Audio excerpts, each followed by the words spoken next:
Voilà, gloire à Dieu. Amen. Très heureux d'être avec vous ce matin, de pouvoir louer le Seigneur avec vous, que c'est bon d'être avec des frères et sœurs, que voilà, certains je connais, il y a des visages donc que je connais, vous êtes beaux, vous n'avez pas changé. Voilà, d'autres nouveaux, je me réjouis d'être avec vous et je vois que l'Église grandit, que l'Église avance. Il y a quelques mois de cela, peut-être 2 ans, ouais, peut-être 2 ans, j'étais venu prêcher quand j'étais sur Marseille. Et donc je vois qu'il y a des nouveaux visages et je me réjouis. Le royaume de Dieu avance. Amen. À Saint-Maximin, et on veut que de nouvelles personnes se tournent vers le Seigneur. Et je crois que vous êtes une bénédiction dans la région, une bénédiction dans la ville, et que l'on entende toujours de bonnes choses de Saint-Maximin. Amen. Voilà, je vous invite à prendre avec moi, s'il vous plaît, dans Jean chapitre 8, verset 36. Et à nouveau, je remercie l'équipe pastorale de m'avoir invité. C'est vraiment une joie d'être avec vous, de partager ce culte avec vous. Moi, je suis content de vous. Bon, vous êtes toujours beaux, vous aussi. Voilà, hein, comme ça, il n'y a pas de jaloux. Allez, on lit ensemble, donc dans Jean chapitre 8, verset 36. Si donc le Fils vous affranchit, vous serez réellement libre. Si le Fils vous affranchit, vous serez réellement libre. Ce passage est bien connu, et ce passage est une réalité. Ce que dit Jésus est la vérité, et cette vérité, il veut que chacun d'entre nous, on puisse la saisir, s'en emparer. C'est comme s'il nous disait, si moi je vous affranchis, vous allez être réellement libre. Le but de Dieu, le but du Seigneur Jésus, c'est de nous libérer, que l'on soit réellement libre. C'est son désir, c'est son souhait. Lui, il a tout accompli pour que l'on soit libre.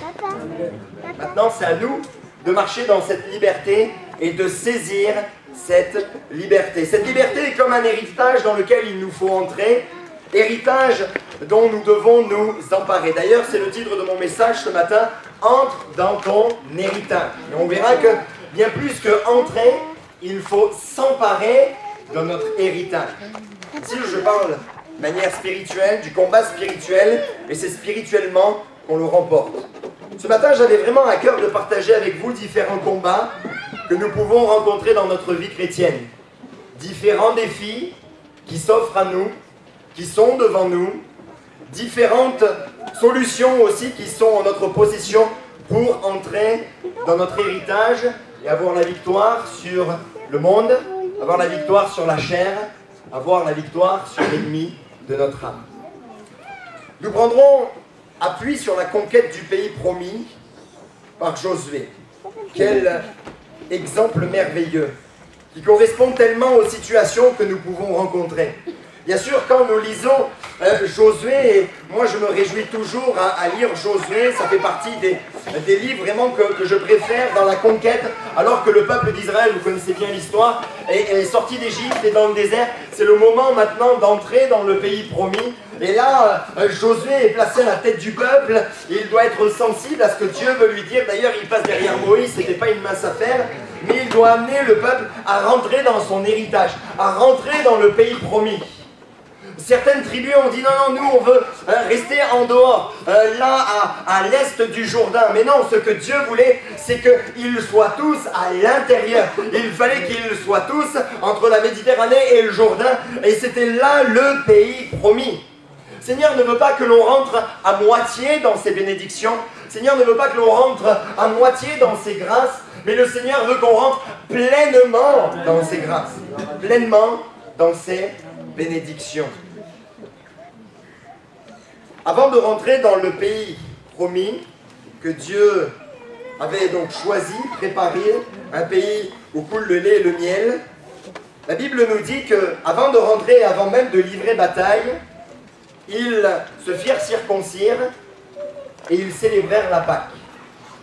Parce que frères et sœurs, voyez-vous, avant de rentrer dans les bénédictions, avant de rentrer dans les grâces de Dieu, avant de rentrer dans tout ce que Dieu veut nous donner, dans l'héritage qu'il nous a promis, qui s'est acquis pour chacun d'entre nous, il faut passer par la circoncision. Circoncision de cœur, hein. Les frères, ne me regardez pas avec des gros yeux, hein. Circoncision de cœur. Pour entrer dans la grâce de Dieu, il faut, la circoncision nous parle de la conversion. Il faut se convertir, dire j'abandonne certaines choses et maintenant je me tourne vers le Seigneur et Sauveur. Ils célébrèrent la Pâque. Et bien sûr, pour entrer dans les bénédictions, on est obligé de passer par un endroit, toujours le même endroit. On est obligé de passer par la croix. On est obligé de passer par la croix. Peut-être que vous êtes là pour là où les premières fois. Et Dieu vous a touché. Dieu vous a peut-être guéri. Vous avez peut-être senti sa présence. Et vous avez du mal à le dire. Alors vous dites comme beaucoup disent, j'ai senti des petits guillis passer partout en moi. Vous avez senti la présence. Vous avez vu même des exaucements de vos prières. Et pourtant, c'est déjà bien ce que le Seigneur vous a donné. Ça, ce sont des grâces pour lui montrer qu'il vous aime, qu'il veut le meilleur pour vous. Mais ce n'est que le début. Il veut vous donner plus. Mais pour vous donner plus, il faut vous engager. Il faut vous convertir. Il faut reconnaître que Jésus à la croix a payé pour vous, a porté tous vos péchés. Il a pris votre place. Et après, à partir de ce moment-là, vous pourrez rentrer dans ce pays promis, dans cet héritage. Vous savez, et je vais même aller un petit peu plus loin. J'étais jeune chrétien, j'ai grandi dans l'église, je suis arrivé à l'église, j'avais 6 ans, et donc j'ai suivi, étant jeune, étant ado, je suivais un petit peu moins, je préférais aller jouer au foot le dimanche matin. Et le Seigneur a touché mon cœur. Alors c'est vrai qu'au début, j'ai dit, Seigneur, merci pour ce que tu me donnes, parce que j'ai mis, voilà, je lui ai demandé d'agir sur certains points de ma vie, j'ai vu qu'il avait agi, et puis j'ai senti qu'il commençait à me bénir, ça me faisait du bien. Et je disais, Seigneur, mais moi je veux plus d'exaucement, je veux que tu me combles pleinement. Et là il me disait, mais là il faut que tu t'engages. Comment ça que je m'engage? C'est quoi ça? Oui, il faut que tu t'engages. Tu abandonnes vraiment tout. Tu abandonnes toutes ces choses passées. Tu tournes vers moi, que tu reviennes à la croix et que tu passes par les eaux du baptême. C'est là qu'on baptise. Tu passes par les eaux du baptême. Engagement devant toi. Alors c'est ce que j'ai fait. Et comme preuve de mon engagement, ça me tenait vraiment à cœur pour moi. C'est que c'est comme ça c'est un exemple parmi tant d'autres, mais j'avais dans ma chambre une grande tour avec plein de CD. Tous gravés bien sûr, parce que je payais rien. Donc plein de CD, mais avec de la techno, de la house, du rap, Céline Dion, machin bidule. Bref, j'ai tout pris et j'ai dit Seigneur, maintenant je marche avec toi. Je suis allé au container en bas de chez moi avec ma grande tour comme ça et j'ai tout jeté. Et c'était là comme une preuve, là c'est juste un exemple parmi tant d'autres. Mais j'ai dit Seigneur, je te donne ma vie, je te donne tout. Tout ce que je suis. Et je me suis engagé avec lui. Mon ami, si tu veux vivre et rentrer dans l'héritage que Dieu a promis pour toi, il faut t'engager, il faut passer par la circoncision, il faut passer par la croix et aussi par l'engagement. Maintenant, voyons ensemble les différents défis qui se dressent devant nos vies chrétiennes. Parce que Josué, quand il est rentré dans le pays promis, et ça m'a beaucoup travaillé, j'ai regardé, j'ai lu, alors bien sûr, on ne peut pas tout voir ensemble, point par point, en profondeur, mais on y sortira l'idée générale. C'est que quand il est rentré dans le pays promis, il a rencontré donc un premier défi, c'était Jéricho. Un deuxième défi, c'était Haï. Et un troisième défi, c'était les 5 rois amoréens qui se sont unis pour combattre Josué. Mais on commence par Jéricho. Josué chapitre 6, versets 20 à 21. Le peuple poussa des cris, donc ils ont fait le tour, 7 fois, le 7e jour, et à la fin du septième tour, le peuple poussa des cris et les sacrificateurs sonnèrent des trompettes, 7 trompettes aussi, il y a beaucoup de chiffres 7 dans ce passage-là. Lorsque le peuple entendit le son de la trompette, il poussa de grands cris, et la muraille s'écroula, le peuple monta dans la ville, chacun devant soi, ils s'emparèrent de la ville, et ils dévouèrent par interdit, au fil de l'épée, tout ce qui était dans la ville, hommes et femmes, enfants et vieillards, jusqu'aux bœufs, brebis et aux ânes. Amen. Le temps nous manquerait de lire cette histoire en entier. Cette histoire est bien connue même dans le monde séculier. Mais nous pourrions nous arrêter sur tellement de points, mais nous en retirerons l'idée générale. Un point important à noter, c'est que avant de combattre, d'entrer en combat à Jéricho, Josué était là et voit venir devant lui un ange puissant. Alors il lui dit, mais tu es un ami ou un ennemi? Tu es avec nous ou tu es contre nous? Et là il se présente, il dit, je suis le chef de l'armée de l'Éternel. Waouh! Donc avant même de rentrer dans le combat face à Jéricho, on voit qu'il y a un combat spirituel. Si le combat n'était pas spirituel, un ange ne serait pas venu. Vous êtes d'accord avec moi? Jéricho était la première ville rencontrée dans le pays promis. Ce n'était pas la plus petite, ni la plus facile. Cette ville, et on le sait tous, elle était entourée de grandes fortifications, de hautes murailles. La Bible nous dit même que cette ville, à l'approche des Hébreux, a été comme barrée, barricadée. Et finalement, si Josué regardait à son peuple, bien sûr, il avait un peuple nombreux, mais Josué était une ville qui pouvait tenir le siège. Mais est-ce qu'il avait avec lui des béliers? Est-ce qu'il avait tout ce qu'il fallait, des catapultes? Qu'est-ce que j'en sais, moi, pour attaquer? Il n'avait rien du tout. Il n'avait rien du tout pour faire le siège de cette ville. Et pourtant, il est là, devant cette ville. Pouvait-il raisonnablement l'attaquer? Finalement, quand on y regarde tout ce qu'il avait en sa possession, il ne pouvait rien, d'une manière humaine, faire tomber Jéricho. Le peuple n'avait rien de tout cela, mais on aurait pu se poser la question. Jéricho est là, c'est une fortification, bon. Alors ce qu'on va faire, puisqu'on n'a rien, on va se détourner, on va passer à côté, on va faire comme si elle n'existait pas, et puis voilà, on continue notre route, notre chemin. Mais même là, c'était impossible.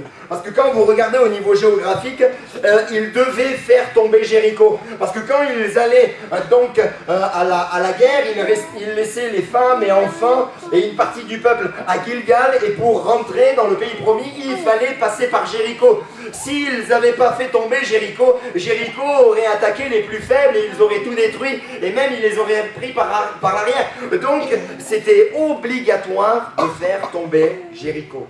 Frères et sœurs, dans la vie chrétienne, il y a des combats incontournables, que vous le vouliez ou non.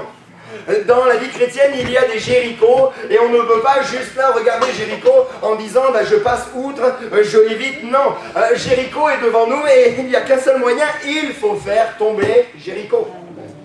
Ce sont des combats incontournables. Parce que si on ne livre pas ces combats, tôt ou tard, on va être pris à revers et on va chuter. Ce type de combat nous fait penser à l'œuvre de la chair. À la chair qui est là dans notre vie. Qu'est-ce que la chair? Bien sûr, certains disent oui, la chair c'est ce qui est dans le corps, mais d'une manière spirituelle. C'est ce qui nous intéresse. La chair, c'est le caractère d'une personne qui prend en compte les buts terrestres plutôt que ceux de Dieu. Finalement, la chair, c'est notre nature humaine. La chair, c'est le terrestre de l'homme qui est séparé de l'influence divine. La chair, finalement, cherchera toujours quelque chose qui lui plaît.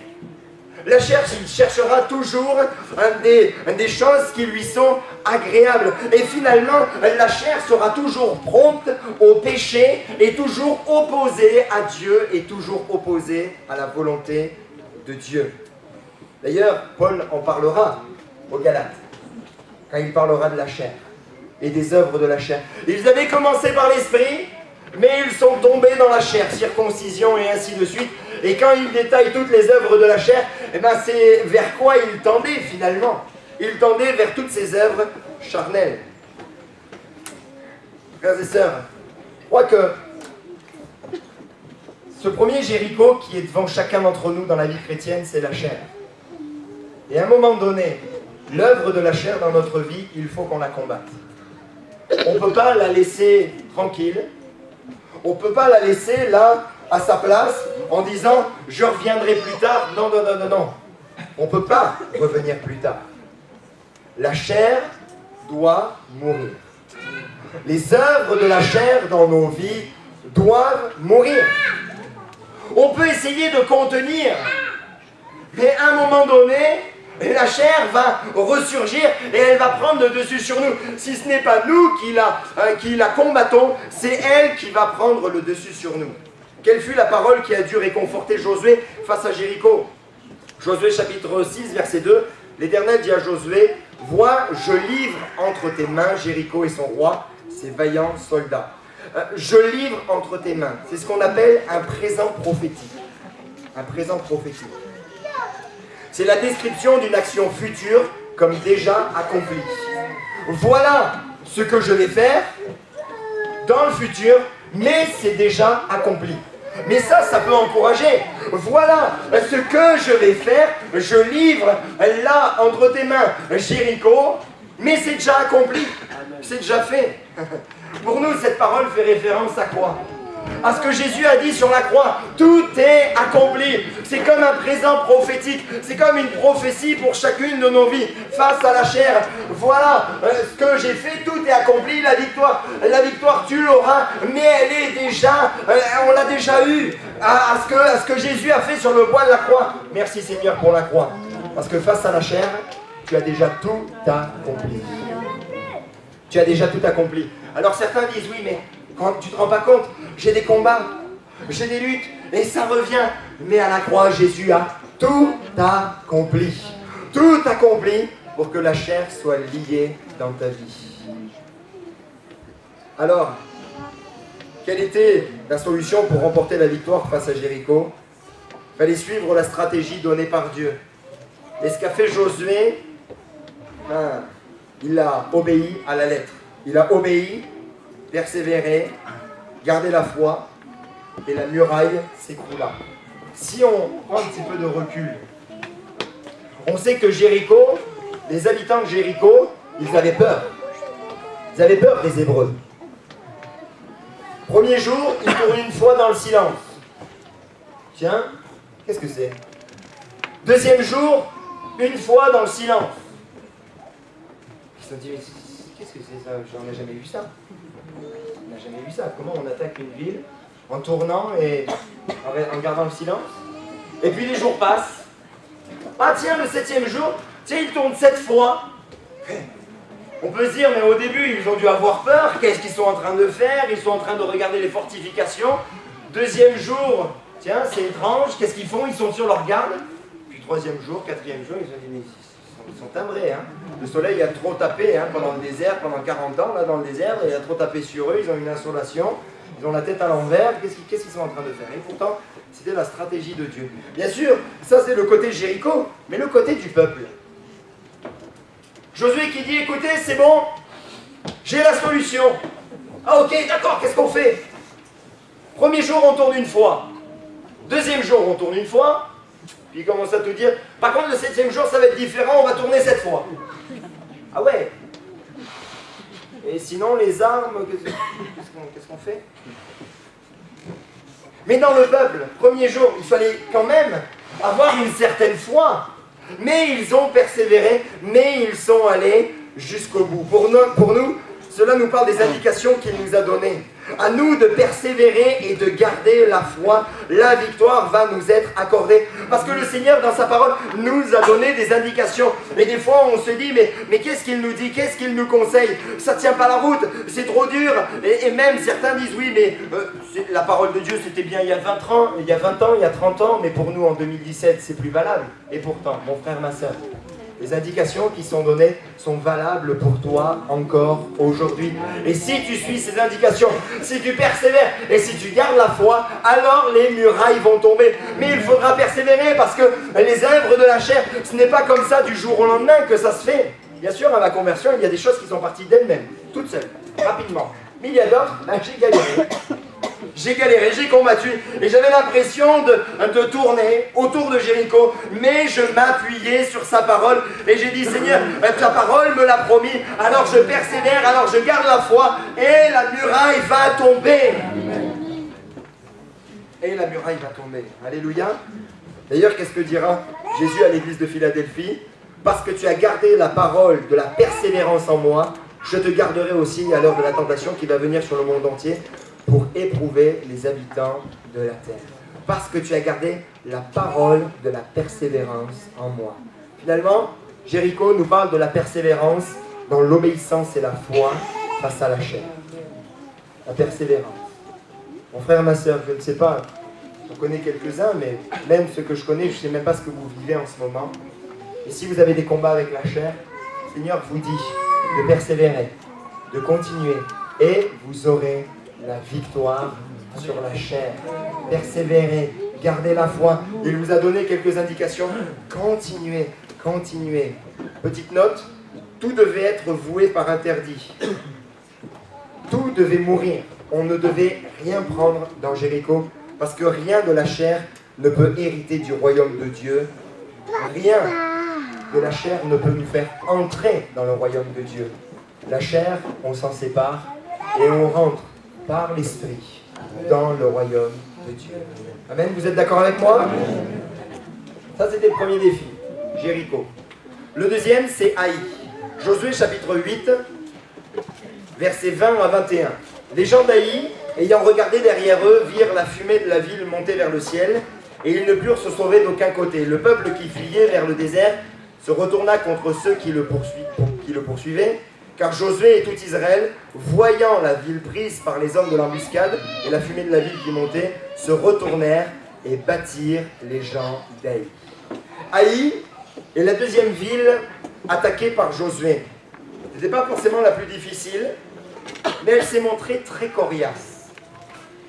La Bible nous dit, et vous connaissez bien l'histoire, qu'ils essuyèrent une première défaite parce qu'il y avait la désobéissance dans le peuple. Je passe très rapidement après que on savait que Akan avait récupéré des effets précieux lors de la bataille de Jéricho, alors que tout devait être voué par interdit. Jéricho représente la chair, mais Haï représente le monde. Et il y a une note bien particulière pour chacun d'entre nous. Jéricho la chair, Haï représente le monde. Parce que quand avec la chair, il y a des choses qu'on n'a pas réglées avec la chair, le monde va prendre le dessus sur nous. Quand des choses ne sont pas réglées de la chair, il y a des choses du monde qui vont nous intéresser et qui vont nous amener encore plus bas. Encore plus bas, vous comprenez? Si nous gardons des faiblesses charnelles, le monde aura toujours le dessus sur nous. Parce que Akan a gardé des choses de Jéricho. Parce que Akan a gardé des choses de la chair, alors le monde a eu le dessus, non pas que sur lui, mais sur tout le peuple. Dramatique. Après avoir connu une merveilleuse victoire, et quelle victoire, l'éventualité d'un échec était inconcevable dans l'esprit de Josué et de ses généraux. Si Jéricho est tombé, Haï, ça veut dire tas de ruines. Ça va tomber. D'ailleurs, on lui a dit, mais écoute, on voit juste quelques milliers d'hommes, et puis on ne va pas tous se déplacer. Hein. Vous aurez la victoire assez tranquillement, et puis ça va bien se passer. Certaines fois, nous agissons de la même manière. On se sent fort. On se sent inébranlable. On a remporté une grande victoire. Pourtant, on a encore besoin de veiller. J'ai bien aimé ce que quelqu'un dira. Il dira ceci, on n'est jamais aussi vulnérable qu'au lendemain d'une grande victoire. Tiens, ça pousse à réfléchir. Je répète, on n'est jamais aussi vulnérable qu'au lendemain d'une grande victoire. Je prends l'exemple de David. David, vous savez qu'il fuit devant Saül, et alors qu'il est là dans les montagnes, à un moment donné, il est caché dans une caverne, Saül vient au fond de la caverne, il lui enlève là, il lui déchire le pan de son manteau, et puis tout le monde à côté lui disait, il faut que tu le tues, il faut que tu le tues. Mais lui, il n'a pas écouté ces choses qui étaient humaines, qui étaient charnelles. Il a dit, non, moi je ne veux pas toucher à loin de l'Éternel, je ne veux pas toucher. T'en passes, c'est quand même une victoire. Il a su se contenir. Waouh, David, il a su se contenir. Mais juste après, Nabal. Et là, quand il apprend que Nabal ne veut pas lui donner à manger, ni l'aider, je vais le tuer. D'un seul coup, il est hors de lui. Et il vint pour tuer Nabal. Heureusement que Abigail vient devant lui pour l'arrêter et elle lui dira même, faut pas que tu fasses ça. Même pour la royauté future, faut pas que tu fasses ça. Heureusement qu'il s'est contenu. Grande victoire, il a su tenir, se tenir pour pas tuer Saül, mais il était prêt à mettre un pied snowball.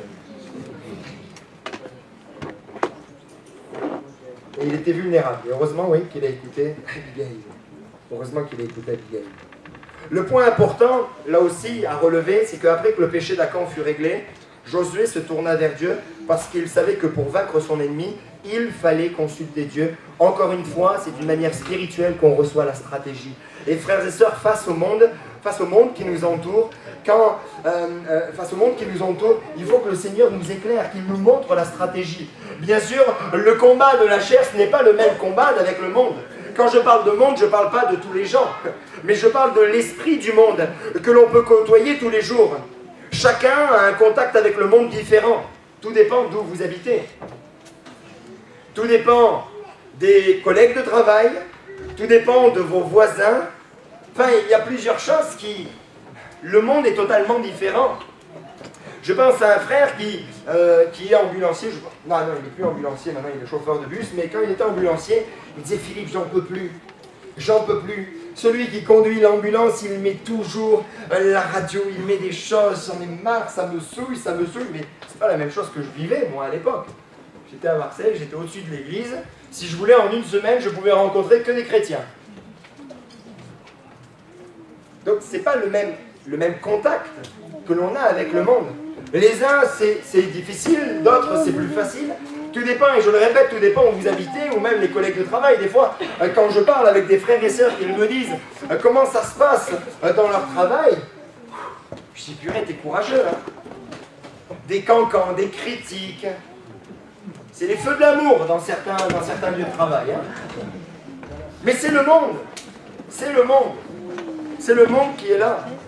C'est pour cela qu'il faut demander l'aide de Dieu. L'aide de Dieu vis-à-vis du monde qui nous entoure. Et déjà, le Seigneur veut nous rassurer. Parce que, comme avec Josué, Josué a reçu l'encouragement. L'encouragement de la part de Dieu. Et nous avons un encouragement. 1 Jean chapitre 4, verset 4. « Vous, petits enfants, vous êtes de Dieu et vous les avez vaincus parce que celui qui est en vous est plus grand que celui qui est dans le monde. » Ça, c'est un encouragement. Celui qui est en nous, il est plus grand que celui qui est dans le monde. La prophétie aussi, parce qu'il a reçu une prophétie, toujours la même. Je livre Haï, toujours ce présent prophétique, je livre Haï entre tes mains. Qu'est-ce que dira Jésus? Je vous ai dit ces choses, afin que vous ayez la paix en moi. Vous aurez des tribulations, mais prenez courage. J'ai vaincu le monde.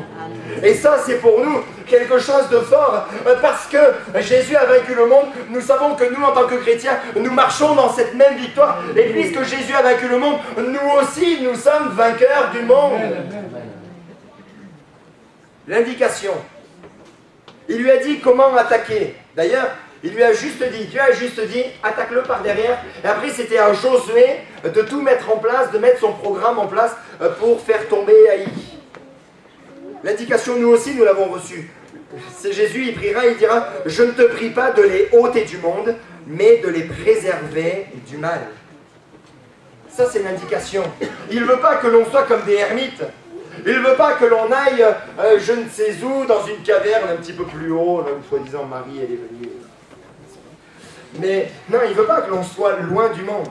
On fait partie du monde, mais par contre, il peut nous garder de tout mal. Et du mal qui rôde dans le monde. La stratégie. Quelle est la stratégie? Dieu a dit, attaque-le par derrière. La stratégie, c'est n'aimez point le monde, ni les choses qui sont dans le monde. Si quelqu'un aime le monde, l'amour du Père n'est pas en lui. Ne pas rechercher au monde, ne pas rechercher à ressembler au monde, à faire comme le monde. Vous savez, Beau Soleil, c'est juste à côté de Monaco, et on voudrait être comme eux. Vous savez, il y a, on voyait, surtout pour les dames, on voyait des dames passer avec des gros sacs Louis Vuitton, que vous arrivez à la caisse, et que là, elle a le portefeuille Louis Vuitton dans le sac Louis Vuitton. Et puis elle sort ses clés en même temps, il y a même le truc qui tient les clés Louis Vuitton. Et puis les chaussures avec la semelle rouge dessous, et ainsi de suite. Vous savez de quoi je parle, hein? Ou alors les hommes, ça c'est pour les femmes, mais les hommes, quand vous voyez des grosses voitures, belles voitures, boum, boum. Il y a un truc qu'il faudrait que quelqu'un m'explique, et j'en ai déjà parlé à quelques monégasques, pourquoi les monégasques, ils ont pratiquement tous des gros 4x4, alors qu'ils sortent jamais de Monaco. Et même monter sur des trottoirs, c'est pas comme à Marseille où on fait comme on veut. Donc dès que vous montez sur le trottoir, il y a un flic qui vous dit oh, il faut rester sur la route. Donc à quoi ça te sert? À quoi ça te sert un gros 4x4, S, machin, tout ce que vous voulez. Bon bref, mais on pourrait ressembler au monde, faire comme le monde, avoir une apparence comme le monde, aller à des colloques, à des vernissages. Oui, à des soirées intellectuelles ou... Oui, être comme le monde, avoir une apparence. Il y a bien sûr des choses, et ça c'est quand même une note assez intéressante, c'est que Dieu dira à Josué, écoute, tu détruis tout, mais par contre tu peux garder des choses. Parce qu'il y a des choses que l'on garde du monde. La vidéo, les projecteurs, ça vient du monde, mais on peut les utiliser pour le royaume de Dieu, hein, amen. Mais c'est l'esprit du monde, ce qui est derrière. En tant que chrétien, on peut négliger ou réduire l'impact que le monde peut avoir sur nous. Nous devrions pourtant être attentifs, sensibles au Saint-Esprit sur le monde qui nous entoure. Frères et sœurs, on doit être sensibles. Quand on regarde des choses à la télé, il faut que l'on soit sensible. C'est le monde. Vous savez, quand vous ouvrez la télé, c'est une fenêtre sur le monde que vous ouvrez. Et c'est comme si vous dites, le monde, tu peux rentrer. Mais même à ce niveau-là, il faut dire attention. Attention. Alors il y a des fois des personnes qui disent « Ah non, non, moi des personnes grossières, des personnes qui parlent mal, je ne les fais pas rentrer à la maison, mais par contre la télé elle est tout le temps allumée et qu'est-ce qu'on en entend ?» Mais même là-dessus, il faut que l'on soit sensible. Le monde il est là. Le monde est là. Je pense à quelqu'un de ma famille qui me disait on parle de tout et de rien, bon, on était en vacances, tranquille. Hein. On parle de tout et de rien et puis... il me dit, bon bah tiens, il y a des choses que tu aimes bien, toi, des séries que tu aimes bien. Je dis, des séries, j'ai même pas le temps de regarder les infos, des fois, des séries, qu'est-ce que je peux pas me prendre la tête avec ça. Je dis, non, non, je dis, mais toi, il me dit, oh là là, moi j'ai, chrétien, hein. Je commençais Game of Thrones. D'accord? J'ai pas vu des épisodes, hein, mais par contre, j'ai vu quelques petits spots publicitaires pour qu'on regarde cette série. Game of Thrones. Rien que déjà les extraits, ça me paraît louche, des dragons, je sais pas quoi, c'est noir, il y a du sang, machin, bon bref. Et je dis, ah bon, je dis, mais tu crois que c'est bon Oh ouais, toi, t'es pasteur, toi, t'es pasteur. Mais quelques mois après, il me dit, Philippe, tu sais, j'ai prié quand même. Hein. Et alors? Non, non, j'ai arrêté, hein. Je suis même pas allé au bout de la série. Alléluia. Et c'est le monde qui est là. C'est le monde qui est là. Mais c'est rien, moi je suis blindé, moi. Moi je suis blindé. Et même des fois, en tant que chrétien, on dit, mais moi j'ai remporté la victoire sur la chair, j'ai remporté la victoire sur tel domaine, sur tel autre domaine, sur tel autre domaine, c'est bon, maintenant je suis fort, et pourtant le monde, il est là. Ça semble tellement petit, ça semble tellement plus facile face à la chair qui était en nous, qu'on se dit, bah, c'est bon, on peut y aller tranquille. Non, non, non, même à ce niveau-là, il faut veiller. Vous êtes d'accord avec moi? Même à ce niveau-là, il faut veiller. Seigneur, garde-moi. Seigneur, garde-moi. Oh, Seigneur. Même les dessins animés, tout ça, des fois, quand on met les enfants devant les dessins animés, les titouilles, les machins, il y a tout qui passe. Et, hop, des fois, on entend une sorcière, machin, qu'est-ce que c'est? Hop, hop, on change. Nina, elle le sait. Elle le sait qu'il ne faut pas regarder les sorcières. Pas vrai, Nina? Non, c'est pas beau. Les pouvoirs magiques de je ne sais quoi. Le monde est là. Le monde est là. Et c'est haï. C'est haï qui est là. Et le monde est coriace. Le monde, excusez-moi de vous le dire comme ça, mais le monde ne lâchera jamais l'affaire. Le monde sera toujours là. Et c'est à nous d'avoir la stratégie et de tenir bon. Amen. Haï nous parle de la mise en garde que nous devons avoir face au monde. Et je termine mon troisième point. Il est quelle heure? Ouais, j'arrive vite. Hein. Les 5 rois. Josué chapitre 10, versets 24 à 25. Lorsqu'ils eurent amené ces rois devant Josué, Josué appela tous les hommes d'Israël et dit aux chefs des gens de guerre qui avaient marché avec lui, approchez-vous, mettez vos pieds sur les coups de ces rois. Ils s'approchaient et ils mirent les pieds sur leurs coups. Josué leur dit, ne les craignez point et ne vous effrayez point, fortifiez-vous et ayez du courage, car c'est ainsi que l'Éternel traitera tous vos ennemis contre lesquels vous combattez.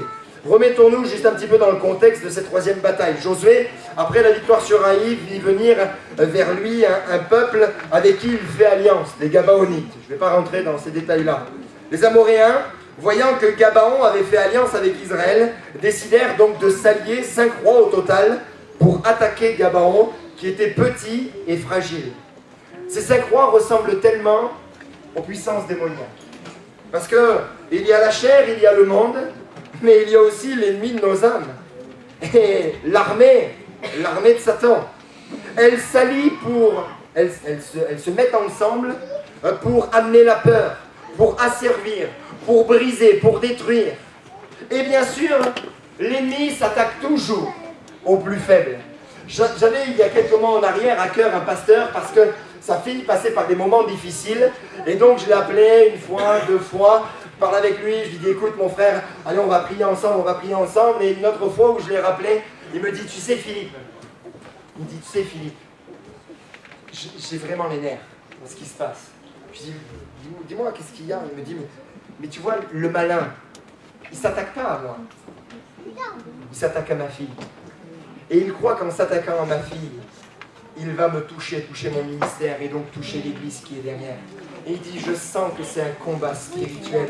Et le malin ne s'est pas attaqué ni à moi ni à ma femme. Il dit, moi j'étais prêt à combattre par la maladie ou d'autres choses, mais il s'attaque à ma fille. Il dit, j'attends pas de lui qu'il fasse une attaque en règle, mais il dit, regarde comme c'est mesquin, comme c'est bas, comme c'est un coup bas. Et il avait bien discerné que derrière cela, il y avait une attaque de l'ennemi. On continue de prier pour sa fille qui va mieux, merci Seigneur, qui sert le Seigneur, qui continue à servir le Seigneur. Mais il est intéressant aussi, et là c'est aussi un point important, en allant au combat, encore une fois, Dieu encouragea Josué. Mais là c'est Josué qui est monté. Il a entendu que là il est attaqué d'un côté avec les Gabaonites, avec qui il avait fait alliance, mais il a dit non, moi j'y vais, je monte. Et c'est en montant que Dieu lui a parlé. Et là, on voit qu'il y a aussi un combat spirituel, bien sûr. Avec le monde spirituel, il y a toujours un combat spirituel. C'est dans cette fameuse bataille où Josué ordonna au soleil d'arrêter sa course dans le ciel. Frères et sœurs, il est intéressant de rappeler ce que Jésus a dit avant de partir.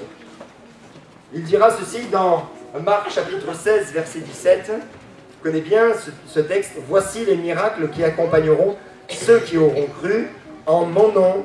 Les premières choses, en mon nom, ils chasseront les démons. Ils chasseront les démons.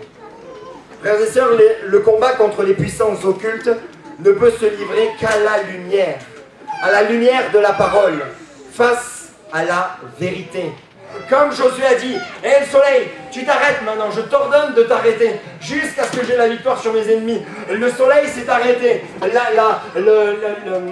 terre a arrêté de tourner sur elle-même, le soleil est resté là, de longues heures en plus pour qu'il ait la victoire. Et frères et sœurs, face aux puissances occultes, c'est à la lumière que l'on peut combattre les puissances occultes. On a fait dans la semaine un jeûne et prière, et il y a une dame qui est venue au milieu de nous, elle avait vraiment à cœur de venir à ce jeûne et prière. Elle habite la Belgique et elle est venue à l'église, et on faisait le jeûne et prière, et déjà elle commençait à bouger le premier jour. Elle bouge le deuxième jour, le troisième jour. Je lui dis, vous voulez qu'on aille parler? Je lui mets juste la main ici, elle fait, ne touche pas, ne touche pas. D'accord, j'ai compris.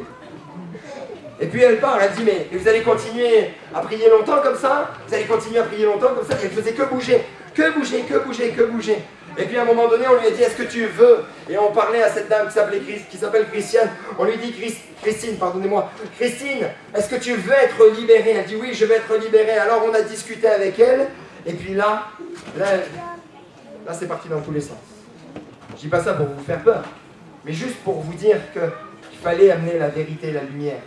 Parle avec elle, et là, elle dit non, j'ai trop peur, il faut pas que je vous dise, Et on dit, mais confesse-nous ton péché, mets tout à la lumière et tu seras libéré. Elle dit non, je peux pas. Et là, il y a eu finalement plus de discussions que de combats après. Parce qu'une fois qu'elle a confessé son péché, elle a été libérée, on a prié, il y a tout qui est sorti. Tout qui est sorti. Et le dernier jour, elle priait, elle adorait Dieu.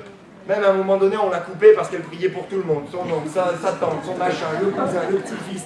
Elle priait pour tout le monde. Elle disait merci Seigneur, merci Seigneur. Ce n'était plus la même parce qu'il y avait la vérité. Et les frères et sœurs, si vous avez des combats, des luttes où vous sentez qu'il y a une pression spirituelle, peut-être qu'il faut confesser un péché et dites Seigneur, je confesse ce péché, je vais être libéré de tout cela. Je vais être libéré de ces puissances, je vais être libéré de ces choses, de ces oppressions qui peuvent être sur moi. Je ne dis pas en tant que chrétien qu'elles sont à l'intérieur, elles sont extérieures. Des fois, c'est extérieur à nous pour nous mettre une certaine peur, une certaine crainte. Mais dans le nom de Jésus, je prends la victoire. Dans le nom de Jésus, je prends la victoire. Alléluia. Parce que qu'est-ce qu'il fait? Il va sur des petits points faibles de nos vies. Sur des petits points faibles de nos vies, des petites peurs qui restent, des petites craintes, ou des choses qui sont là, qui sont latentes, qu'on n'a pas réglées. Les points les plus faibles de nos vies, il veut nous attaquer. Vous savez, ma mère était voyante, médium, et à la maison, il y avait de tout. Je dormais toujours avec la lumière grande allumée, la nuit, parce qu'il y avait de tout dans la maison, des serpents, des lions, je voyais des choses horribles, bref. Mais ma mère donc s'est convertie, on a prié pour moi, ça allait bien, j'ai dormi, lumière éteinte, porte fermée, après tout allait bien, mais il y a quand même des choses qui sont restées comme des peurs. Et je me suis converti, et je donne juste ce témoignage, hein. Je me suis converti, et j'avais peur de la Dame Blanche.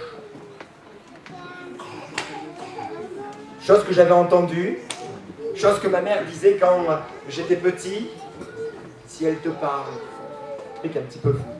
Et un jour, je vais à un camp chrétien où on n'avait pas beaucoup de réseau à l'époque et pour avoir du réseau, il fallait monter, c'était au Plan d'Ops, il fallait monter dans la forêt pour capter le réseau, mais là c'était nuit noire. Et là, comme une oppression qui vient sur moi, une oppression. Et si elle sort? La Dame Blanche, et si elle sort? Comme une oppression, une crainte. Et je commençais à trembler, j'étais avec mon téléphone. Et là, j'ai dit, mais attends. En Jésus, je suis fort. Jésus a débrouillé les dominations, les autorités, il les a livrées publiquement en spectacle. Moi, j'ai l'autorité, je suis un enfant de Dieu. Je n'étais pas du tout pasteur, j'avais tout juste 18 ans. Et j'ai dit, mais je suis un enfant de Dieu, je ne dois pas avoir peur de ça. Et là, j'ai pris autorité. Et j'ai dit, Dame Blanche ou pas, Jésus est plus grand, Jésus est plus fort. Et il t'a dépouillé. Frères et sœurs, je n'ai plus jamais eu peur. Il fasse nuit, les machins, dans la forêt, les petits cris, les petits machins, j'ai plus peur de rien. Jésus est plus fort. Jésus est au-dessus de tout. Face à cet ennemi, comment lutter? Frères et sœurs, rappelons-nous l'autorité que Dieu nous a donnée. Rappelons-nous notre identité spirituelle. Rappelons-nous notre position spirituelle. Je vous invite à lire Éphésiens chapitre 1, Éphésiens chapitre 2. Et lisez, relisez Éphésiens 1, Éphésiens 2, où vous voyez l'identité spirituelle. Quelle est notre identité et notre position? Nous sommes avec Christ dans les lieux célestes. Alléluia. Ce n'est pas le monde occulte qui doit nous faire peur. Alléluia. Il ne nous fait pas peur. Il nous a délivrés, Colossiens 1,13, il nous a délivrés de la puissance des ténèbres et nous a transportés dans le royaume du Fils de son amour. On a changé de royaume, frères et sœurs. Vous savez qu'on a changé de royaume? Alors on n'a plus peur de ça. Ça nous arrive régulièrement de voir des personnes qui sont prises par des mauvais esprits, mais vous nous voyez, nous on est tranquille. Hein? Nous on n'a pas peur. Oh, pourquoi avoir peur? Par contre, à chaque fois qu'on remarque, on prie pour les personnes. Nous on est bien, on parle en langue, on chasse quand on chasse le mauvais esprit, quand il y a des choses. Mais nous on est bien, mais par contre, eux ils sont pas bien. Hein? Eux ils sont pas bien. Je me souviens de cette personne qui, juste quand on est rentré, hop, elle est allée dans un coin de la salle, et elle se cachait. Et nous, on parlait entre nous, on terminait notre discussion. On arrive, hein, et elle a tremblé. On a changé de royaume. Et si tu sens qu'il y a des oppressions spirituelles, il faut que tu prennes l'autorité. Dieu t'a donné l'autorité. Il t'a donné son nom. le nom de Jésus, le sang de Jésus. Tu n'as pas à craindre, tu n'as pas à avoir peur. Il a tout accompli. Amen. Josué est allé à la conquête du territoire. Et nous aussi. C'est une nécessité. On ne peut pas rester dans les peurs. On ne peut pas rester dans la crainte. On ne peut pas rester comme ça. Il faut prendre autorité. Il faut prendre autorité. Bien sûr, ces 5 rois nous parlent de l'ennemi de notre âme. Pour entrer, frères et sœurs, pleinement dans le royaume de Dieu, pour nous emparer du royaume, nous devons combattre tour à tour ces 3 ennemis. La chair, le monde, les puissances occultes. Et tout au long de notre vie chrétienne, pour que l'on ait des bénédictions, pour que l'on ait des victoires, il faudra que l'on combatte tour à tour la chair, le monde, les puissances occultes. Bien sûr, il ne faut pas chasser quand c'est la chair, il ne faut pas chasser quand c'est le monde, mais il faut que le Seigneur nous éclaire, il faut que le Seigneur nous montre quel est le combat, comment il faut que je prie, comment il faut que je sois, qu'est-ce qu'il y a en face de moi. Des fois, il y en a, ils disent, oui, mais c'est des mauvais esprits. Non, c'est la chair, tout simplement, il faut que tu le règles. Il faut que tu le règles.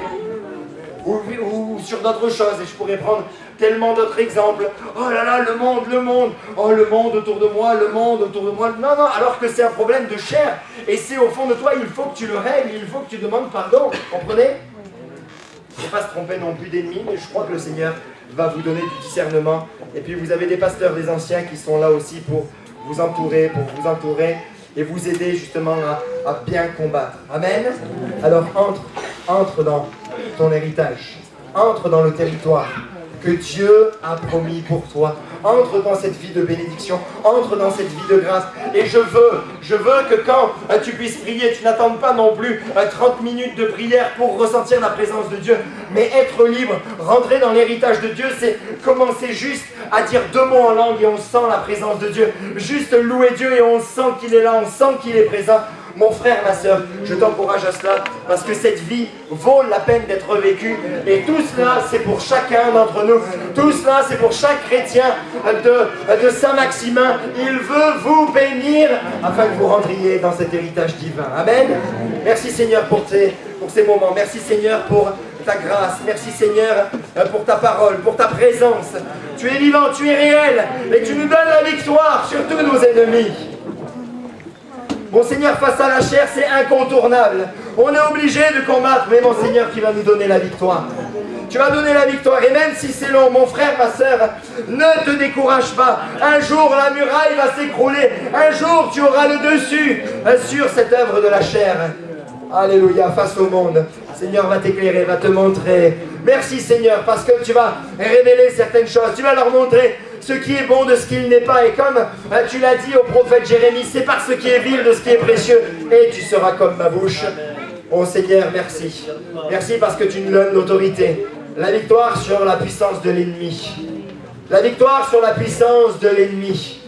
Tu as même envoyé tes disciples, leur donnant autorité sur toute la puissance de l'ennemi. Sur toute la puissance de l'ennemi.